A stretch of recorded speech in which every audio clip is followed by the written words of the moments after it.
This is a second part to the first video I uploaded. And the first video I uploaded was me speaking about why I don't want to live in the UK anymore, why I want to actually focus on a life, an actual life outside of the UK, regardless if I've got everything figured out. I know I don't want to be in that place anymore. I'm aware of too many things that aren't changing, and it was actually very damaging to my mental health, my family, my physical health, spiritual health, and ultimately what I'm actually here to do. Like, I am a man driven by purpose. And I did a video you can check out. I tried to keep these under 20 minutes, but I did a video on why I've left the UK and why I'm not planning on going back there at any time, bar any kind of emergency. But this video, I want to speak specifically about what me and my family have experienced whilst deciding to drive, sometimes not having a clue like what that was exactly going to look like, but to drive across Europe and continue to work online, earn online, whilst really living from Airbnb to Airbnb. And I'm going to shed some light on my actual experience, which is coming from experience. This is so important because there is so much, again, within that culture within the UK, there is so much opinion slung out of people's mouths about areas of Earth that they've never visited. Don't ask me why, but here's a little tip, yeah? Don't share anything with most people in the UK. If you're someone that's right now in that situation, again, you're feeling a little bit frustrated, you feel a little bit trapped, you can't stand where the country's at, you don't like where it's going, you don't like being taxed out your arsehole, you're not a fan of the UK, next 4 hours I could tell you so many reasons as to why I'm not, but I'm not here to do that. But if you're that individual, I wouldn't share with anyone unless they've experienced what you want to do or where you want to go. And maybe that's me, maybe it isn't, but I'm going to share my experiences of where we've been and what it's looked like for us as a family as we've driven round in the car. And not the first time. When I say the first time, last year we decided to drive to Spain. We ended up going down to Portugal, and then we came back to the UK. So we spent, it would have been less than 90 days because we stayed within the Schengen zone. That's another factor. For those of you that don't know what that is, since Brexit happened, the UK is no longer part of the European Union, and particularly an area they call the Schengen zone, which is incredibly frustrating because you can't just travel freely. Now you're like a kid. Come back before 10 p.m. You need to be out of this area within 90 days. And there's ways to get around it because we've been doing everything perfectly legally, but there's countries you go in that aren't in that area. They're not in the European Union or the Schengen zone. And those countries top of my mind are North Macedonia, Bosnia, Serbia, Montenegro, and I believe Bulgaria is one of them. Definitely the ones I just mentioned before. We started really again this year. I'm not the greatest with dates, so I'm not going to talk too much about dates, but it feels like we've been out of the UK now for the last 7 months. And this is our story. This is our story. So here's the first thing to say. First of all, you can get there, and I'm talking about driving, and if you haven't driven, driving beats the piss out of flying. And I'll tell you why. Because if you're on your own, you're on your own. But if you're with someone that you love, ideally, and you're in your car, listening to what you want to do, prepared with your food, like it's you're literally You got a bubble of metal around you. I don't know if you know what it's like right now as something happens in the world where the vibrations of people that aren't self-aware are going down.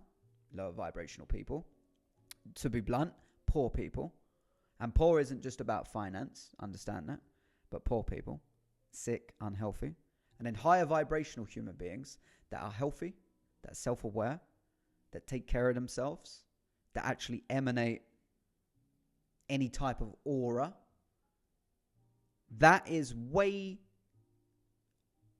harder to be involved with if you're a higher vibrational human being. I don't know how else to say that. If you have to go to an airport and get on a plane and be a sardine and go through the security and go through all that, it's just bullshit. Driving enables you time, space, and freedom, which is a therapy. I cannot tell you how much of a therapy it is to just drive. And if you particularly, all the roads are quite straight anyway. But if you take there's routes you can take. Just use Google Maps, Apple Maps. But you take the toll roads. You're just on straight roads for like 250 miles. So, yeah, it's amazing. It's actually incredible to drive. And we did it in a Nissan Micra, an old Nissan Micra last year. And as we came out this year, I bought a car, cash, that was kind of like a family estate car that had done very low mileage. And we bought a Kia. So a Kia is more reliable. And you want a reliable car. That's the first thing. You want a reliable car. I had to sell a BMW before, which is a little bit sad because I love that car. It's the first car I ever bought in cash. And it was a beautiful drive. It was nice to drive around in that thing. But a lot of problems. You don't need to be Mr. Flash, Mrs. Flash. Get a car that works. And why you're doing that is because everything that you can do to prepare and give you peace of mind is worth paying a lot of money for. I'm telling you now. Money or a cheaper route, peace of mind, a load of stress. I know where I go. Yeah? Money. If it costs a little bit more, I'm paying for it. If it means I don't have to do X pain and have X problems, I'm doing it. That's probably the biggest thing I can say to you. Don't be cheap. Don't be stupid. And don't buy things that you don't need, but don't be cheap. Because you may deeply regret it in a situation where you're amongst a lot of problems. And to our benefit, we haven't actually experienced too many problems. We've had a pretty good ride, and that's because we've got a perspective towards our life that's just a business. Our life is a profession. I always say that my life isn't me running a business. Running a business is my life. Like, my life is the business. Our family is the business. Wisdom culture is essentially our family and the culture of our family that we create. And it's based off principles and systems and methods and standards. And not to talk about too much of that, but we do everything at a pretty good organized level. And still, there is so much to learn as you hit the road. But learning that will benefit you for years to come because you'll understand what it's actually like rather than listening to everyone else in the UK. And here's what it was like for us. The Eurotunnel. Great experience, actually. Great experience. It's just kind of fun. I wouldn't want to do it too many times. So once you've done it once and you're out and you're in Europe, good. But it's pretty simple. They're pretty good. Obviously, it depends on what day you go as you're handing over your passport and you're going through security. It depends what day. You might get someone that wants to give you a hard time and ask you questions. I hate that. I hate being asked questions. My mentality is, shut your mouth.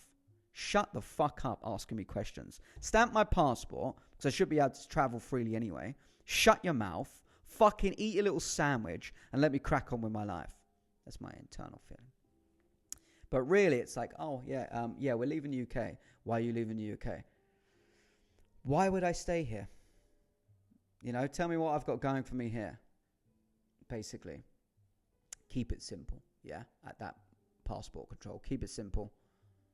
It is what it is. get through, get out, get on the road. And the first place that you're going to land is France. And here, I'm going to label off some countries. As honest, from my experience, it's not right, it's not wrong. It's just my experience. And it's going to be expressed in the way that Charlie would express it. France is a fucking shithole. France is a fucking shithole. If you understand anything that's going on in France, you understand it's not far off London. In very built-up urban city areas, there's a lot of crime. There's a lot of people that are like, you got to be a little bit skeptical whether they're there legally. And there's a lot of bullshit going on in France. The Eiffel Tower, yes, the Eiffel Tower, and all that bullshit. If you're into tourism, great, go, do what you like. You're probably not on my page, and you want to live like I do. I don't give a shit about tourism. I don't give a fuck about that. I appreciate culture, but fuck tourism. Fuck where loads of people are. Fuck where they're overcharging you for shit. Fuck the whole element of, I need to go and take a picture by the Eiffel Tower. I don't give a shit about that. France is no good. So we got out of France this time. Just drove through. And we first of all went to Germany. And Germany's fucking beautiful. Germany is beautiful. And this is the thing that I want to bring up. People have opinions of places. People have stereotypes, prejudices about places that are quite honestly coming from people that are incredibly ignorant. Incredibly ignorant. Actually, just, you want to get away from those people that, oh, you don't want to go there. Have you been there? Well, no, but, I've heard, shut your mouth. Shut your mouth. Germany was beautiful. This whole thing with the war, I remember being on holiday once. It was in Cuba, actually. I was in Cuba. And, we're obviously in Cuba when we're in this completely different territory. And there was some English folk I was with. I was with them. And then there was Germans in this Cuban retreat also. And there was just, I was not involved in any of this. And I do not fucking support or stand for any of this. But it's just immediate conflict of them just giving each other shit. Instigated by British. And it was, they chant stupid shit. 2 world wars or 1 World Cup or some bullshit. Morons, yeah? If you're doing that, you're a moron. You're a moron. Because what we experienced in Germany, not only was the drive and the scenery beautiful, but we experienced good, and if you're sensitive to energy and you pick up of energy and vibration in certain areas, you'll understand. Maybe there's areas of Germany that aren't so great. Cool. Where isn't there places like that anywhere? Germany was beautiful and the people treated us well. You can always tell, and I'm in a place here right now. I'm in Belgium, so it's very close. Way different. I'm in a place that's similar to Croydon. We're only here for a short term, but I don't want to be in Belgium. I'll put it that way. But Germany was amazing. Great Airbnb, great place. Sauna downstairs, great space, great view amongst this lake. And really, really appreciated Germany. When you're driving as well, you get to see everything. It's amazing. Germany was the first place on our map. Recommend it. I'm going to maybe start, as I'm going through this, out of 5 stars. I didn't experience enough of Germany. Solid 3. I would say I'd push it to a 4 for my experience. I need to experience more, but I would say a 4.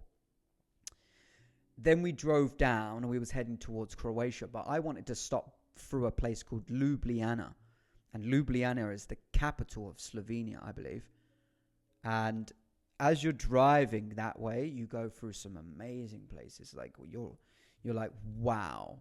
Like what you see as you're driving through some of these craters of mountains, it feels like, is unbelievable. It's so liberating, so good for the mind. It's so good for your mental health.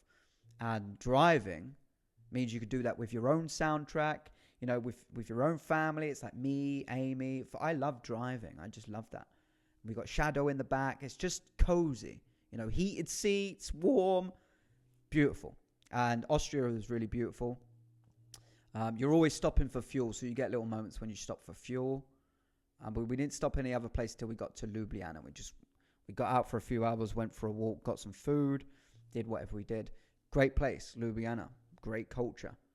Good energy again. Didn't feel like degeneracy. It just felt good culture, strong, great architecture. Completely different story, completely different video, but history and the architecture of most cities isn't what people believe it to be. There's a lot with these buildings that were actually part of civilizations that aren't documented as much. You can find out about them, you can research them, but they were energy centers, and they would extract energy from the atmosphere, from the ether. And if you don't know, energy is abundant. There's no scarcity of energy. It's completely abundant, and it's free. You can take it from the air. And these buildings and these cultures and civilizations built these buildings knowing that. But certain families and bloodlines and globe models and things like that have come in and corrupted all that. But you still sense it when you're there. And that was great to stop through there. And we got to Croatia. We was in a particular rural area that wasn't too close to the city. We're actually going to Croatia again. Our next spot, we'll be there in a few weeks. We're in Split next time, and that's way closer to the city. So you'll get way more English speakers. You get way more. If you're into cafes, I love to go to a cafe and just open my laptop, do some work. We're going to get way more of that. And we've also got this amazing villa. So I'm looking forward to going back there. But I know from when we went there before, what made it so good was we had a great Airbnb, and we was actually the first guests in this Airbnb. And shout out to Millie and Tanya, because they were unbelievable hosts. So I'd never walked into a home and felt, an Airbnb at least, and felt, oh my God, I feel how much of an extended effort you've gone to make us feel warm and welcome. It was unbelievable. It was so nice. And we got to Croatia and spent 5 weeks there. Unbelievable weather, great weather. Here's the thing as well. If you watch my other video, you know I'm talking about the skies being sprayed. Chemtrails in the UK is awful. Me and Amy used to go to fields to try and get some sun. And I'd be lying there in the sun, and I'd be like 3 or 4 planes spraying the sky. And I'll just be infuriated by it. Croatia, clear blue sky. Clear, clean. And great thunderstorms, which is normally a really good sign also. Great thunderstorms that keeps everything clear. We had a really good time. Shadow had space in the garden. Amazing time. Croatia. Again, didn't get to experience too much because we still wasn't going out too much. But when we did, people were very welcome, very receptive of you. They're like really grateful that you're there. You're spending money in their business. And I would give Croatia a 4 again. One thing I'm a little bit maybe skeptical of with Croatia is their authorities. So with most countries, they don't have a free, loving, liberating government. Yeah.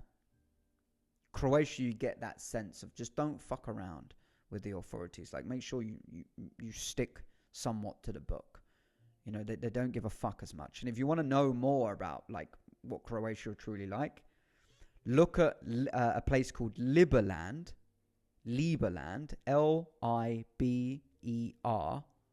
land, which is an uncharted bit of territory that a community have tried to, you can watch this on YouTube, they've tried to make sovereign, essentially. And these are people that understand the future. Yeah, holistic living, yeah, cryptocurrencies, so independent currencies, and living off the land and being a strong community. And it's a tiny little space called Liberland. And it was a place that Croatia and Serbia, they used to fight whose it wasn't. It's not mine. Well, it's not mine. It's not mine. And then as soon as someone came in, and I can't remember the guy's name, but you can find out about this quite easy, who decided to call it Liberland and said, well, we can fucking take this little bit of territory here then. We'll make our own country. And it's now being actually essentially established as a country. But you can see some interesting stuff on it. But the point is, Serbia don't go out of their way to stop people from going on this territory. They don't do anything. Croatia, on the other hand, as soon as someone started to say this is a sovereign state, Croatia have made that the most patrolled bit of land or island ever. You cannot, and people have done it. You see it on YouTube, but you see what they have to go through to do it. You literally have to run military operations and boats and skim round people, keep one person distracted so the guards don't come and see you. And that's all Croatian authorities. And they are just there day in, day out, 3 or 4 boats patrolling to make sure you just don't go on this land. It's petty. It's very sad. And it gives you a little bit of an insight to the Croatian government and authorities. Other than that, Croatia is pretty good. I would give it a solid 4. We had a great time, and I would recommend Croatia. I would, even if you're on the wavelength, we are going to be running retreats. So if you're interested in coming to stay in beautiful Airbnbs and luxury living for entrepreneurs, if you've got an entrepreneurial mindset and you know how to earn money online and you've got skills and you're interested in health, living, vibrancy, networking, connect with me. There will always be links underneath this video. After we got to the end of our Croatia trip, we was running up on our 90-day allowance in the Schengen zone. So what does that mean? You either go back to the UK, and here's how the rule works. It's not simple. It is not fucking simple. I'm going to describe it as simply as I can. You have an allowance of 90 days. And that allowance resets every 180 days. And then there's nuances. I'm not even going to describe it to you because it's a fucking mindfuck. There's nuances on rollover dates and things like this. All you need to know is 90 days within 180 days, and don't leave it to the last day. Yeah, give yourself like 5 days. We had some time left in the Schengen, but we decided to go next because it was there. And this is how me and Amy and the family decide to go. Where can we go? First of all, that keeps us out of the UK. And where has a good Airbnb? And where's a good drive path? We saw Bosnia. Found a place in Bosnia. A little bit cheaper. So that's another thing I should mention. German, cheaper to live. Yeah, cheaper living, cost of meat and things. We always have track references of, this is how much ribeye steak, for example, cost in this country. And this is how we was treated by the butchers. We have all these notes. Germany was good. Croatia, pretty good. There was cheaper living there. Bosnia, even cheaper.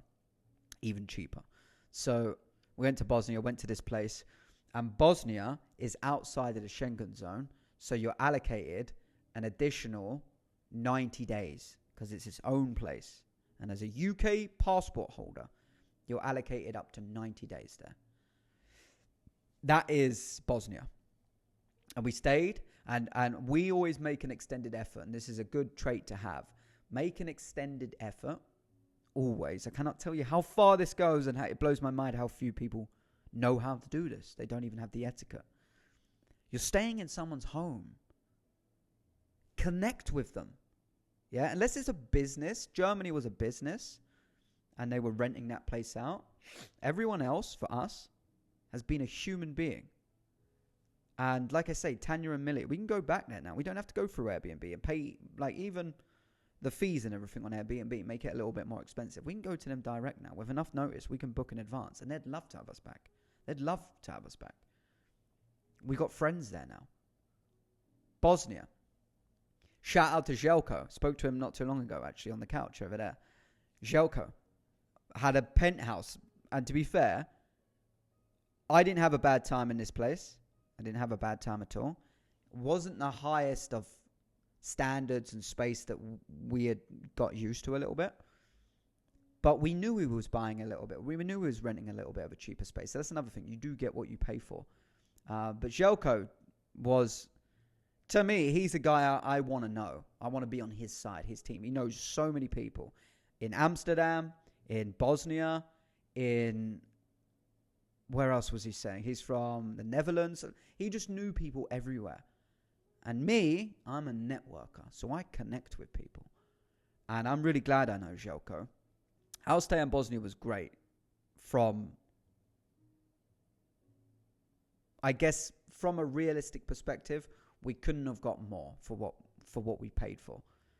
But it was different, and we knew there was a few things that really we were like, we can't stay here too long. And that would have been, the place was small. It wasn't really cut out for a family. It was cut out. It was a perfect place if you go there with your boys and you have a bit of a party. It was a penthouse suite, and you could be on the balcony at the top and no one would see you. So direct sunlight, if you're into health, direct sunlight as a man, straight on your ball bag, is unbelievable for your testosterone.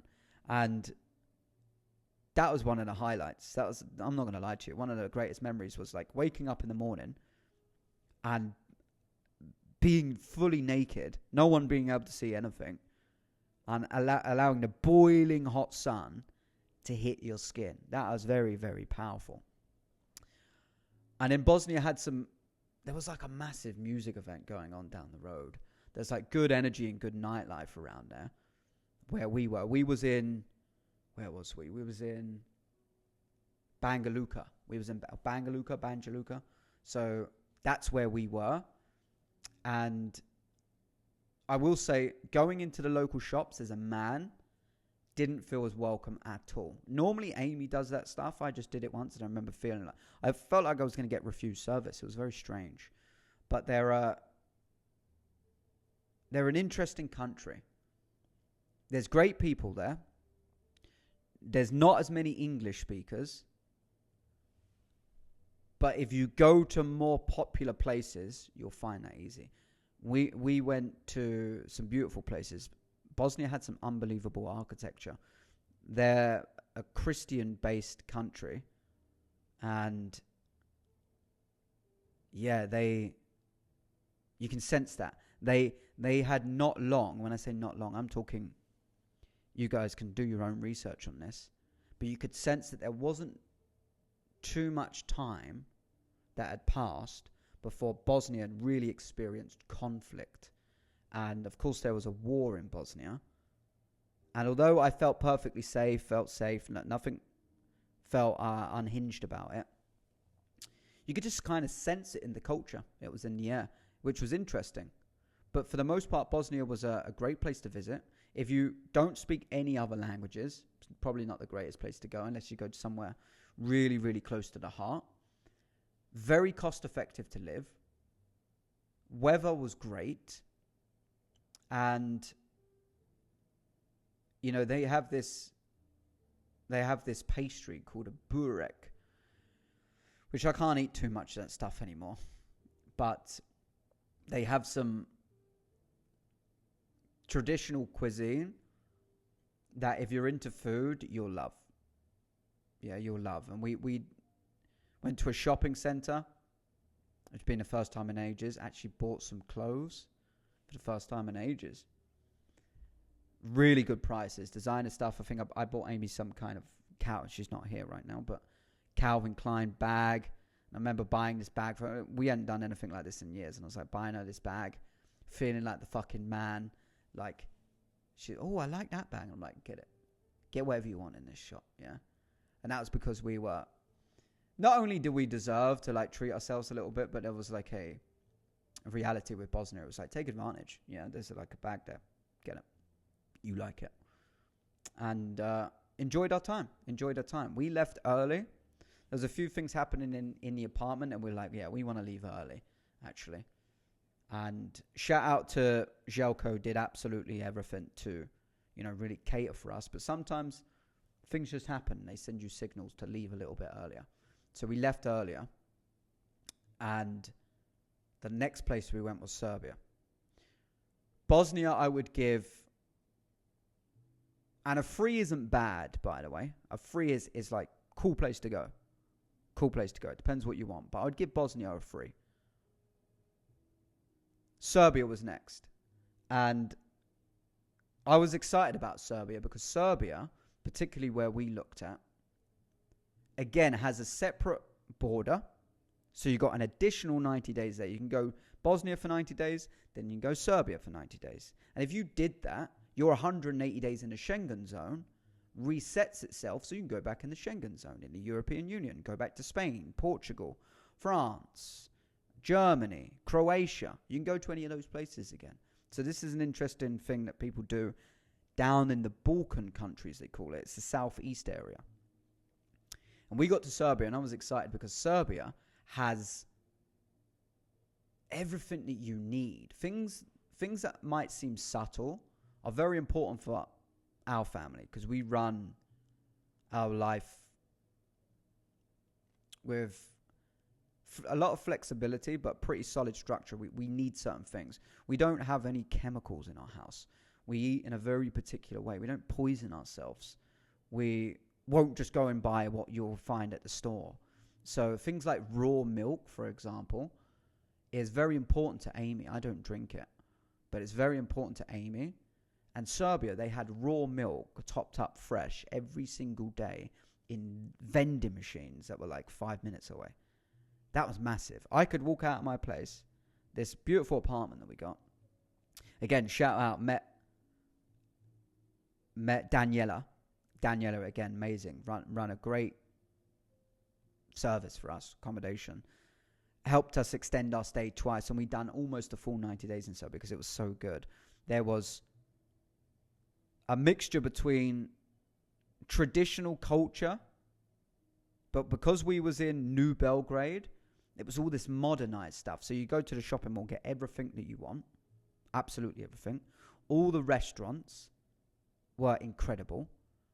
Pretty much everyone spoke English. We went to the cinema while we were there, and we watched the second Joker movie.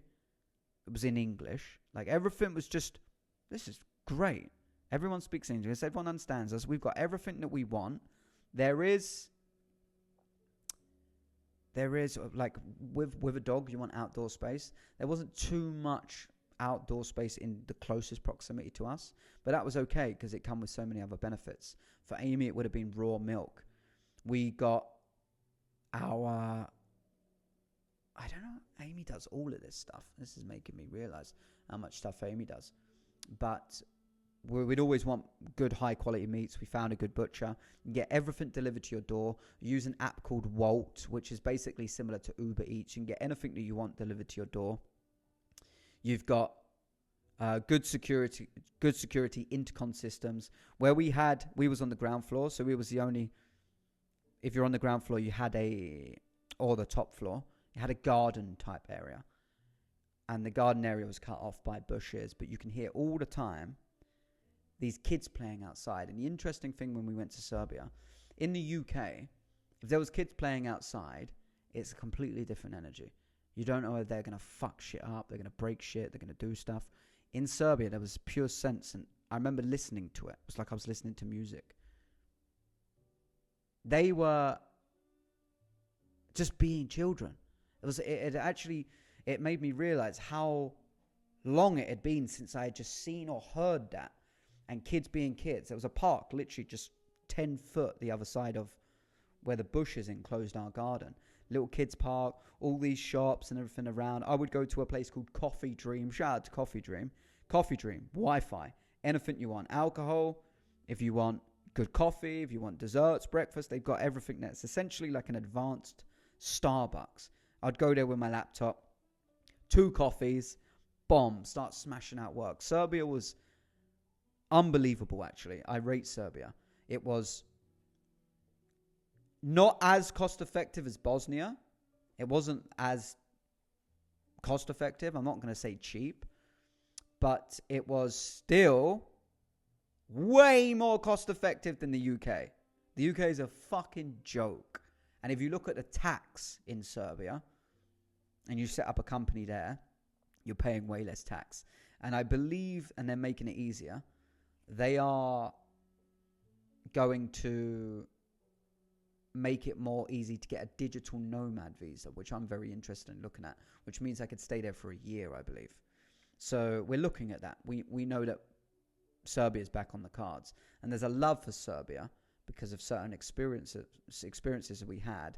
And it's the first time that we actually started to go out. And me and Amy had this routine where we would essentially surprise each other every weekend. Hey, we're going to do something every weekend. We're going to go out, surprise each other. We went to some illusion museum. We went to the biggest temple in Serbia. We went to this restaurant on the water. Like, we went to loads of different places. Really cool. Love Serbia. It's got everything that you need. It's got high quality. I'm just seeing up close in like showrooms, Ferraris, do you know those kind of Mercedes wagons? Mercedes, they got those 4-wheel wagon things, like just seeing good cars and everything all the time. We went to the biggest shopping center it was either in Eastern Europe, maybe the biggest shopping center in Serbia, maybe even Europe. I can't remember, but it was massive. Some real good stuff there. High quality, very traditional. People are very polite, very respectful. Spoke to a guy called Christian and got a real insight to the people. And he was saying to me, and this is important for me, and if it's important for you, great. The Serbian people are very aware that the government are corrupt. So when they tried to do lockdown, he said that people did it for a few weeks. And then they were like, oh, this is bullshit. And I don't know exactly, but from what Christian was telling me, he was like, yeah, they basically went to the government building.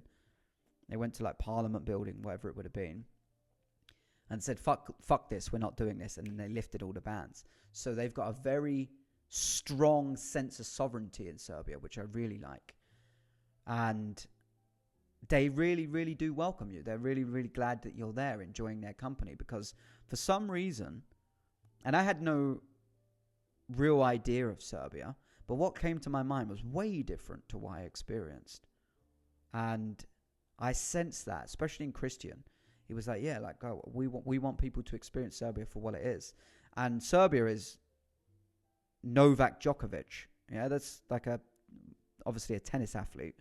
But if you remember Novak as 2020 and all the bullshit happened, and I'm on YouTube, so I'm being very cautious how I say this, but he was the one sports athlete at that level that said, you're dreaming if you think I'm going to take that thing to continue to play tennis. Yeah. Fuck the French Open or whatever it would have been. And that says something. And I think that represents a lot of the people in Serbia. So if you're into that, and sovereignty and empowerment is important to you, Serbia is a great place. And I'm finding it difficult to speak bad on Serbia on anything. On absolutely anything. I can't. And I got so much work done there. It plays a very significant role in our story, and I'll definitely be back there. So we spent our time in Serbia, and again, shout out to Daniela, always made friends. Again, if we want to go back there, every single place that we be, we can always now message these people privately, and they always know people, and we can message them. We don't have to go through Airbnb, which isn't so great for them either. And we can find these places. So that's crucial. If you're doing this, I kind of just went on a riff, sharing my experiences, and I've gone up to 40 minutes, so I've gone over this 20-minute rule. But I obviously needed it. And that was a little bit about my experience, pretty surface level, about what it's been like to drive through Europe, to drive. And there's many different things I can say, but it's not good to speak it unless I'm actually speaking to someone specifically that wants to know. But what I will say is, if you want to know what we did, if you want to know how we did things, what tips, tricks, things to avoid, mistakes that we made, send me a message. There's always going to be links underneath this video. Send me a message. The whole goal is to expand community and to get people to understand this is going to be very valuable information, as things in the catalyst here is not wanting to be in the UK. So as things get worse in the UK, it's very important to know who's been living on the road and doing this for a while. And there's people that have been doing this for years. Country to country to country to country. They call it the Schengen Shuffle. And there's people that have been living in vans and doing this for years. We're not quite like that. We need facilities to run and do what we do. But it's definitely aligned with our culture and the way that we want to live life, at least for the next year. So if you're interested in that, connect with us. There's so many other things that I could say. I want to cut this now because this video's gone on. Get in touch. Serbia would be an absolute solid.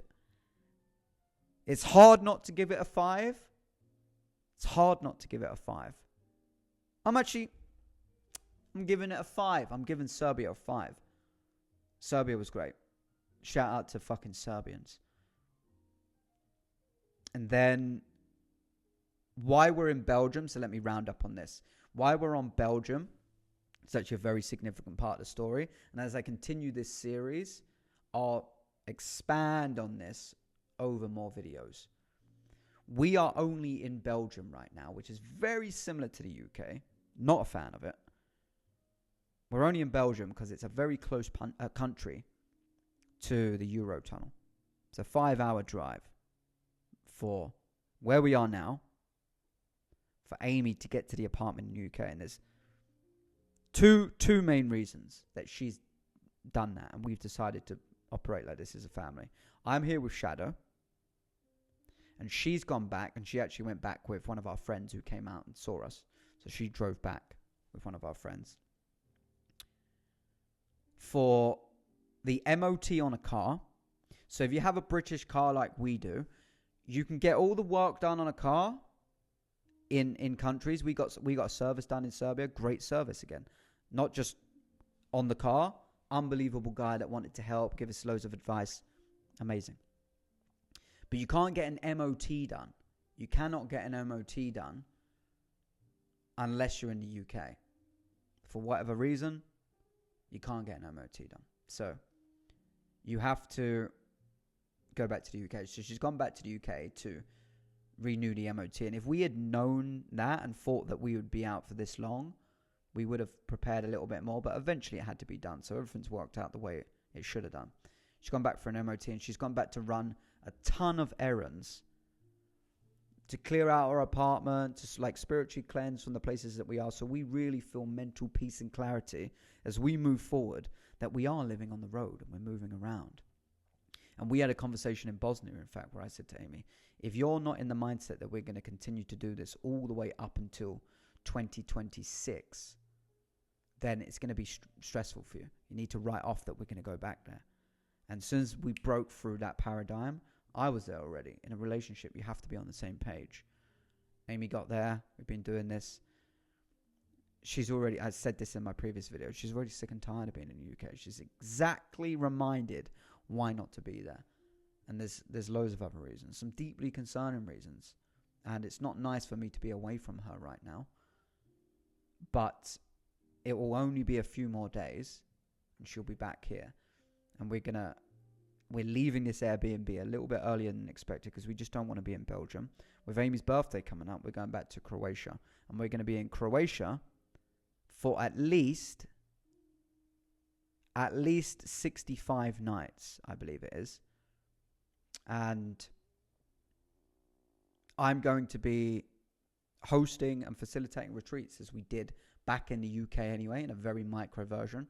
But now we're going to be doing them. So if you are interested in this and you're an entrepreneur or you're connected and at some point you're running a business or you're on this type of level and you are experiencing a lot of frustration and pain being in the UK, connect with us and see what opportunities and windows and availability we have. By the time this comes out, I'll be marketing more of this. But what we'll be doing for retreats and what's available. And we head to Croatia in a couple of weeks. And then who knows where we'll be after that. But I'm going to continue to document this journey. So let me round this up. Try and get it done in 45 minutes. If you've made it this far in the video, I really appreciate you've listened to this. If you've made it this far in the video, something in you, even if you're not fully conscious of it, something in you knows you're not happy where you are in the UK. Maybe you've listened to this and you're not in the UK. Let me know who you are listening to this. Leave a comment.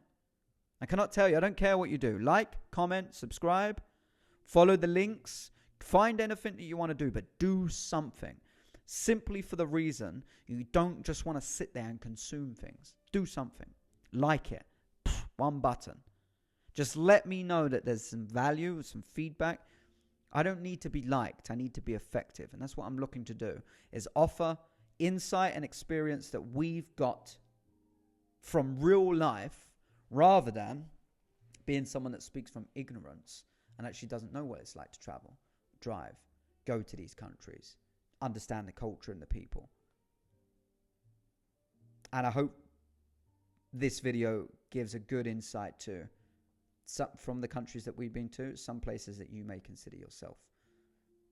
So on that note, I appreciate you watching for real. I'm going to do way more of these. Stay up to date for all uncensored, not YouTube filtered stories. Follow me on Rumble, where I stream and I just say whatever the fuck I want to say. So stay safe. If you're in the UK, for real, stay safe, stay grounded, look after yourself, and really, really start to take action if you don't feel you're fulfilled there. Peace.